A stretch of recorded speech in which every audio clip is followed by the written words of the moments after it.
ഹരേ കൃഷ്ണ. ഗുരുവായൂരപ്പ. എല്ലാവർക്കും ഗുരുവായൂർ ഏകാദശി ആശംസകൾ. ഇന്ന് ഗുരുവായൂർ ഏകാദശിയാണ്. ഗീതാ ജയന്തി എന്നും അറിയപ്പെടുന്നു. ഇന്നാണ് ഭഗവാൻ ശ്രീകൃഷ്ണൻ അർജുനന്, തൻ്റെ പ്രിയപ്പെട്ട അർജുനന് ഗീത ഉപദേശിച്ചത്. അപ്പോൾ കുരുക്ഷേത്ര ഭൂമിയിൽ വളരെ വിഷമിച്ച് നിന്ന അർജുനന് വളരെ നല്ല തത്വോപദേശങ്ങൾ കൊണ്ട് അർജുനൻ്റെ മനസ്സിനെ ഉയർത്തിയ ഭഗവാൻ, ആ ഭഗവാന്റെ ഉപദേശങ്ങൾ നമ്മൾ ഒന്നും ചെവിക്കൊള്ളാതിരുന്നത് കൊണ്ടല്ലേ നമ്മൾ ഒരുപാട് പ്രയാസങ്ങളിലൂടെ മനുഷ്യൻ കടന്നു പോകുന്നതായിട്ട് നമ്മൾ കാണുന്നു. ലോകം മുഴുവനും പല പല പ്രശ്നങ്ങളാണ് എപ്പോഴും. അപ്പോൾ പ്രശ്നങ്ങളില്ലാത്ത ഒരു ജീവിതമില്ല എന്നുള്ളത് ഒരു സത്യം തന്നെ ആയിരിക്കെ, നമ്മൾ അനാവശ്യമായിട്ട് ഒരുപാട് പ്രശ്നങ്ങളിൽ പോയി ഇടപെടുന്നതായിട്ട് നമുക്ക് കാണാം. അപ്പോൾ നമ്മുടെ ഈ ഒരു ജീവിതം വളരെ സുഗമമാക്കി മുന്നോട്ട് കൊണ്ടുപോകാൻ നമുക്ക് കഴിയും. പക്ഷെ അതിന് നമ്മുടെ മുന്നേ നടന്നവർ കാണിച്ച പാത അത് നമ്മൾ അവഗണിക്കുന്നത് കൊണ്ടാണ് ഒരുപാട് നമുക്ക് ബുദ്ധിമുട്ടുകൾ വരുന്നത്. അപ്പോൾ നമ്മുടെ ഋഷീസൊക്കെ, നമ്മുടെ ഗുരുക്കന്മാരൊക്കെ ഒരുപാട് അവരുടെ ജീവിതം മുഴുവനും പല സത്യങ്ങളും കണ്ടെത്താൻ വേണ്ടി ഉപയോഗിക്കുകയും അവർ കാണിച്ചു തന്നൊരു പാതയാണ് ആധ്യാത്മികതയുടെ പാത. അപ്പോൾ ആത്മീയത എന്ന് പറയുന്നത് വളരെ സിമ്പിളാണ്. പക്ഷേ അതിനൊരു മനസ്സ് വേണം. ആ മനസ്സ് ഉണ്ടാക്കിയെടുക്കുകയാണ് നമ്മൾ ചെയ്യേണ്ടത്. അപ്പോൾ ഈ ഒരു ഗുരുവായൂർ ഏകാദശി ഭഗവാൻ നമ്മുടെ മുമ്പിൽ ഗീത ഉപദേശിച്ച് തന്ന ഗുരുവായൂരപ്പൻ തന്നെ നമുക്ക് വഴി കാണിക്കും. അപ്പോൾ ആ ഒരു ദിവസം നമുക്ക് ഒരു ഗീത ശ്ലോകം, അതിൻ്റെ അർത്ഥമൊക്കെ ഒന്ന് നോക്കാം. അപ്പോൾ എല്ലാവർക്കും ഗുരുവായൂർ ഏകാദശി ആശംസകൾ. ഭഗവാൻ ഗുരുവായൂരപ്പൻ അനുഗ്രഹിക്കട്ടെ എല്ലാവരെയും. പിന്നെ നമുക്ക് ഈ ഒരു ദിവസം നമുക്ക് സമ്പൂർണ്ണ ഗീതയൊക്കെ വീട്ടിൽ പാരായണം ചെയ്യാം. അതിന് നമുക്ക് കഴിയട്ടെ. കുറച്ചെങ്കിലും അതിന് ശ്രമിക്കുക.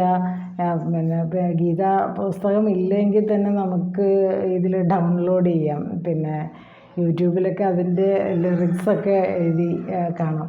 അപ്പോൾ അതൊക്കെ നമുക്ക് ചെയ്യാം. ഒരുപാട് ഓപ്ഷൻ ഉണ്ട്. അപ്പോൾ എന്താ പറയുക, മനസ്സുണ്ടെങ്കിൽ എല്ലാം നടക്കും എന്നുള്ള ആ ഒരു തത്വത്തിൽ വിശ്വസിച്ചുകൊണ്ട് നമുക്ക് നോക്കാം.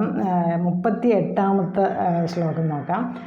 ചാപ്റ്റർ 3 കർമ്മയോഗം. ഞാൻ ആ പറഞ്ഞതിൻ്റെ കണ്ടിന്യൂഷൻ തന്നെയാണ് പറയുന്നത്. അപ്പോൾ ഇന്നൊരു ഗീതാ ജയന്തി ദിനം എല്ലാവർക്കും ആശംസിക്കുന്നു. ഭഗവാനെ തന്നെ ഗുരുവായിട്ട് നമുക്കെടുക്കാം. നാരായണ അഖില ഗുരു ഭഗവൻ നമസ്തേ എന്ന് നമുക്ക് പറഞ്ഞുകൊണ്ട് ആ ഗുരുവിൻ്റെ ഉപദേശങ്ങൾ തന്നെ നമുക്ക് കേൾക്കാം. അപ്പോൾ ആ ഗുരു തന്നെയാണ് ഗുരുവായൂരപ്പനായിട്ട്, ഭഗവാൻ ശ്രീകൃഷ്ണൻ തന്നെയാണ് ഗുരുവായൂരപ്പനായിട്ട് ഇരിക്കുന്നത്. അപ്പോൾ ഗുരുവായൂരപ്പനെ നമസ്കരിച്ചുകൊണ്ട് ഗുരുഭ്യോ നമഃ. എല്ലാ ഗുരുക്കന്മാർക്കും നമസ്കാരം. വന്ദേ ഗുരു പരമ്പരാം. ഹരേ കൃഷ്ണ. ഗുരുവായൂരപ്പ. വായിക്കാം ശ്ലോകം. ധൂമേനാവ്രിയതേ വഹ്നി യഥാദർശോ മലേന ച യഥോൽഭേനാവൃതോ ഗർഭാ തഥാ തേനേധമാവൃതം. ഓം നമോ ഭഗവതേ വാസുദേവായ. ഓം ശ്രീകൃഷ്ണ പരമാത്മനെ നമഃ.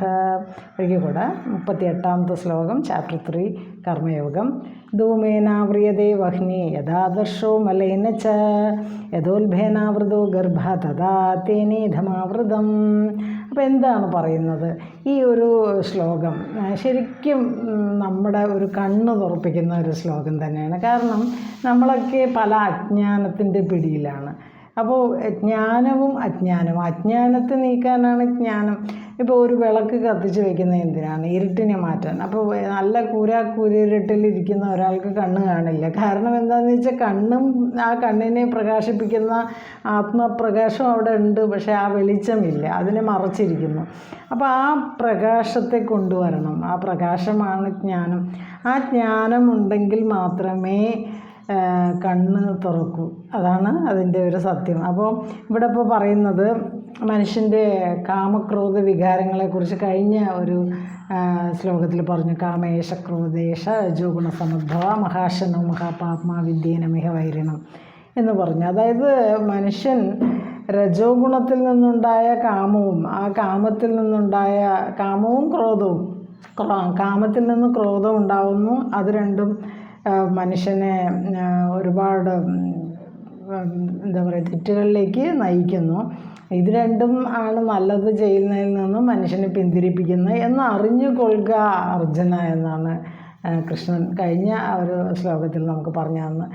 അപ്പോൾ അതിൻ്റെ മുമ്പിലൊരു ശ്ലോകത്തിൽ പറഞ്ഞു, എല്ലാ കാര്യവും തെറ്റാണെന്ന് അറിഞ്ഞുകൊണ്ടും എന്താണ് നിൻ്റെ ഉള്ളിൽ നല്ല ഒരു ഭഗവത് സ്വരൂപം ഉണ്ടായിട്ടും ഇച്ഛിക്കാതിരുന്നിട്ടും ഏത് ശക്തിയാൽ പ്രേരിതനായിട്ടാണ് അർജുന നീ ഇങ്ങനെയൊക്കെ പാപം ചെയ്യുന്നത് എന്നും ഭഗവാൻ പറഞ്ഞു. അപ്പോൾ അതിൻ്റെയൊക്കെ ഒരു എക്സ്പ്ലനേഷനാണ് ഈ ഒരു 38ാമത്തെ ശ്ലോകം.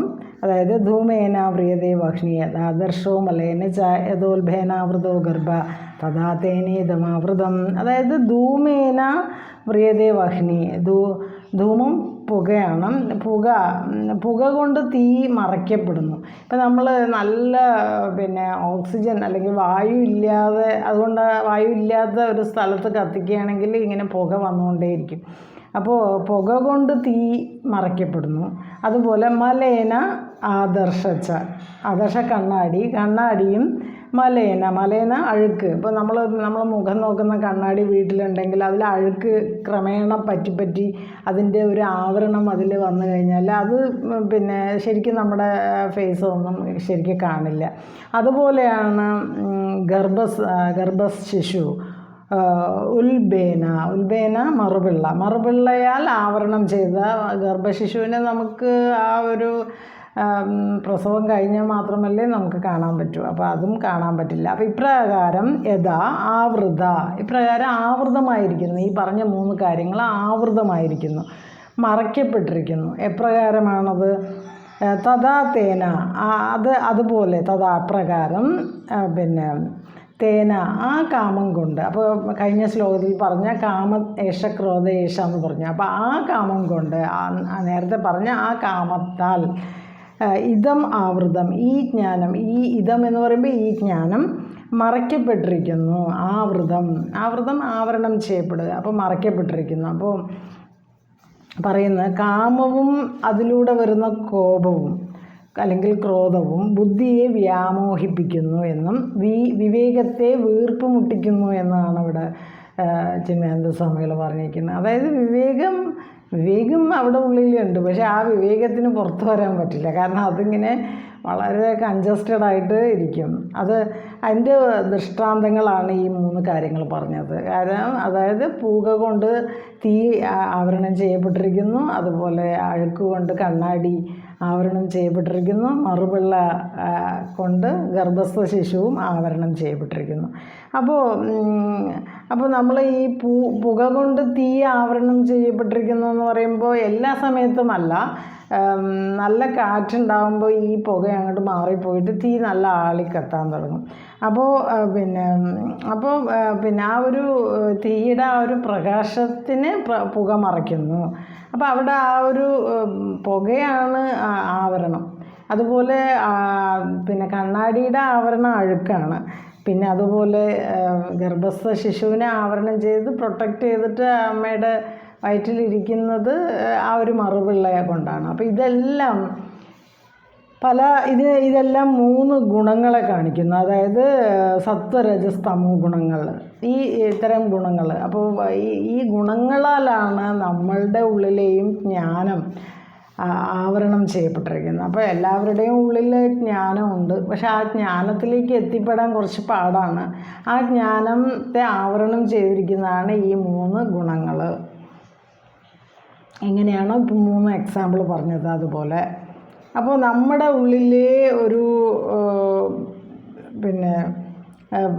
ആ ഒരു അജ്ഞാനമാകുന്ന അതിനെ മാറ്റണം. എങ്ങനെയാണോ പുകയെ മാറ്റുമ്പോൾ തീ ആളിക്കത്തും, അതുപോലെ അഴുക്കിനെ മാറ്റുമ്പോൾ നല്ലതായിട്ട് ആ കണ്ണാടിയിൽ പ്രതിബിംബം കാണാൻ പറ്റും. അതുപോലെ സമയമാകുമ്പോൾ ആ മറുപിള്ളയിൽ നിന്ന് ആ ഗർഭസ്ഥ ശിശു പുറത്തു വരുന്നു. ഇങ്ങനെ അപ്പോൾ മാലിന്യവും പുകയും ഒക്കെ എങ്ങനെയാണോ മറയ്ക്കുന്നത് അതുപോലെയാണ് നമ്മുടെ ജ്ഞാനത്തെ മറയ്ക്കപ്പെട്ടിരിക്കുന്നു അജ്ഞാനത്താൽ. അപ്പോൾ അജ്ഞാനം എന്ന് പറയുമ്പോൾ നമുക്ക് മനസ്സിലാക്കാൻ ബുദ്ധിമുട്ട് എന്താണെന്ന് ചോദിച്ചാൽ, നമ്മളൊക്കെ വിചാരിച്ചിരിക്കുന്നത് ഞാൻ നമുക്ക് കുറേ വിദ്യാഭ്യാസമൊക്കെ നേടി എനിക്കൊക്കെ എല്ലാം അറിയാം അങ്ങനെയുള്ളൊരു ധാരണയിലാണ് നമ്മളൊക്കെ ജീവിക്കുന്നത്. യഥാർത്ഥത്തിൽ ഉള്ള ജ്ഞാനം എന്ന് പറയുന്നത് നമ്മൾ നേടുന്നുണ്ടോ എന്നുള്ളതൊരു ക്വസ്റ്റ്യനാണ്. കാരണം ഈ പ്രപഞ്ച സത്യങ്ങളെക്കുറിച്ചുള്ള ജ്ഞാനമാണ് യഥാർത്ഥത്തിലുള്ള ജ്ഞാനം. അത് നേടാത്തിടത്തോളം കാലം മനുഷ്യൻ ദുഃഖത്തിലും ദുരിതത്തിലും ഇങ്ങനെ കഷ്ടപ്പെട്ടുകൊണ്ടിരിക്കും. അപ്പോൾ ആ ഒരു ജ്ഞാനം മാത്രമാണ് അവന് സ്ഥിരമായ സന്തോഷം കൊണ്ടു തരികയുള്ളൂ. അപ്പോൾ ഈ 3 ആവരണങ്ങളെ പറഞ്ഞു. അതിനെക്കുറിച്ച് ഡീറ്റെയിൽ ആയിട്ട് അടുത്ത ശ്ലോകങ്ങളിൽ പറയുന്നുണ്ട്. അപ്പോൾ ഒന്നും കൂടെ വായിക്കാം. ധൂമേന വ്രിയതേ വഹ്നി യഥാദർശോ മലേന ച യഥോത്ഭേനാവൃതോ ഗർഭ തഥാ തേനീതമാവൃതം.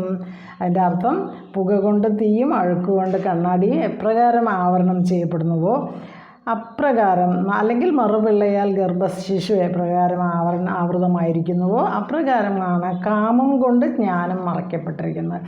അപ്പോൾ സാധാരണ മനുഷ്യൻ കാമത്തിൻ്റെ അടിമയായിട്ട് അവൻ ഓരോ കാര്യങ്ങളുടെ പുറകെ ഇങ്ങനെ ഓടുകയാണ്, ഒരു ലക്ഷ്യവും ഇല്ലാതെ ഇങ്ങനെ ഓടുക, ഓരോന്ന് വെട്ടിപ്പിടിക്കാൻ വേണ്ടി ഓടുകയാണ്. എന്നിട്ട് അവസാനം അത് വെട്ടിപ്പിടിച്ചിട്ട് എന്താണ് വല്ല ഇതുണ്ടോ, പിന്നെ സന്തോഷമുണ്ടോ, സമാധാനമുണ്ടോ?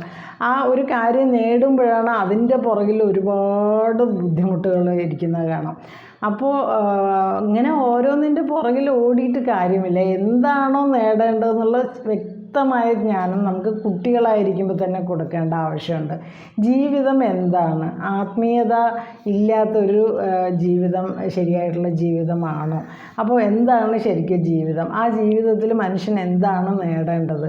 അപ്പോൾ ആ നേടേണ്ട കാര്യങ്ങളെക്കുറിച്ച് വ്യക്തത ശരിക്കും കുഞ്ഞുനാളിൽ ഒരു 10 വയസ്സാകുമ്പോഴേക്കും അത് നമ്മളെ ഒന്ന് ഉറപ്പിച്ച് കൊടുത്താൽ ആ കുട്ടിയുടെ ജീവിതം കുറച്ച് വലുതായി വരുമ്പോൾ കുറച്ച് വ്യക്തമായിരിക്കും. അല്ലെങ്കിൽ എന്താ പറ്റുന്നതെന്ന് വെച്ചാൽ, ഇപ്പോൾ നമ്മുടെ ഹിന്ദു കുട്ടികളൊക്കെ ഒരുപാട് ഇതൊന്നും ശരിക്കുള്ള ഈ അറിവ് കൊടുക്കാൻ ആരും ഒരുപാട് ആളുകൾ ഇല്ലല്ലോ. നമുക്ക് കുറച്ച് സ്കൂളുകളിലൊന്നും ശരിക്കും ഒന്നും പറയുന്നില്ലല്ലോ. സ്കൂളുകളിൽ ദൈവം എന്നുള്ളൊരു വാക്കേ പറയില്ല. കാരണം അത് മതേതരത്വം അല്ല എന്നാണ് പറയുന്നത്. അപ്പോൾ ദൈവം എന്ന് പറയുന്നതും ഗീത എന്ന് പറയുന്നതും വിഷ്ണു എന്ന് പറയുന്നതും ഒക്കെ മതേതരത്വമല്ല എന്ന് പറയുന്ന ഒരു നാട്ടിൽ ജീവിക്കുമ്പോൾ നമുക്ക് ഇത്രയും ബുദ്ധിമുട്ടുകൾ വന്നില്ലെങ്കിലല്ലേ അത്ഭുതമുള്ളൂ. അപ്പോൾ ആ വലിയ പരമമായ സത്യത്തെ അവർ ഭഗവാനെ അറിയാതെ ജീവിക്കുന്നത് കൊണ്ടുള്ള ബുദ്ധിമുട്ടുകളാണ് ഇന്നത്തെ ഈ സമൂഹം അനുഭവിച്ചുകൊണ്ടിരിക്കുന്നത്. അതാണ് അജ്ഞാനം. ആ ഒരു പരമമായ സത്യത്തെ അറിയാതെ മനുഷ്യൻ ജീവിക്കുന്നു എന്നുള്ളതാണ് അജ്ഞാനം. ആ അജ്ഞാനത്തെ മാറ്റണം. അപ്പോഴേ ജ്ഞാനം പ്രകാശിക്കുള്ളൂ. ജ്ഞാനം പ്രകാശിക്കുമ്പോൾ മാത്രമേ മനുഷ്യന് സന്തോഷം, സുഖം, ശാന്തി ഒക്കെ കിട്ടുള്ളൂ. ഇതെല്ലാം ഉള്ളിലാണ്. ഇതിനെല്ലാം കവർ ചെയ്തിട്ടാണ് ഈ അജ്ഞാനം ഇരിക്കുന്നത്. അപ്പോൾ ആ അജ്ഞാനത്തെ മാറ്റാത്തടത്തോളം കാലം നമ്മുടെ ഉള്ളിൽ ഇരിക്കുന്ന ശാന്തി, സുഖം, സന്തോഷം ഇതിനെ അന്വേഷിച്ച് മനുഷ്യൻ കിടന്ന് ഓടുകയാണ് ഓരോ സ്ഥലത്ത്. എവിടെ ഓടിയാലും നമുക്ക് കിട്ടാൻ പോകുന്നില്ല. കാരണം അത് ഉള്ളിലാണ്. അതാണ് അതിൻ്റെ ഒരു സത്യം. അപ്പോൾ ഇത്രയും ഭാഗങ്ങളെ ഗുരുവായൂരപ്പന് സമർപ്പിക്കുന്നു. ആ ഒരു ജ്ഞാനത്തിലേക്കുള്ള വഴി തുറക്കാൻ ഈ ഗീതാ ജയന്തിക്ക് കഴിയട്ടെ.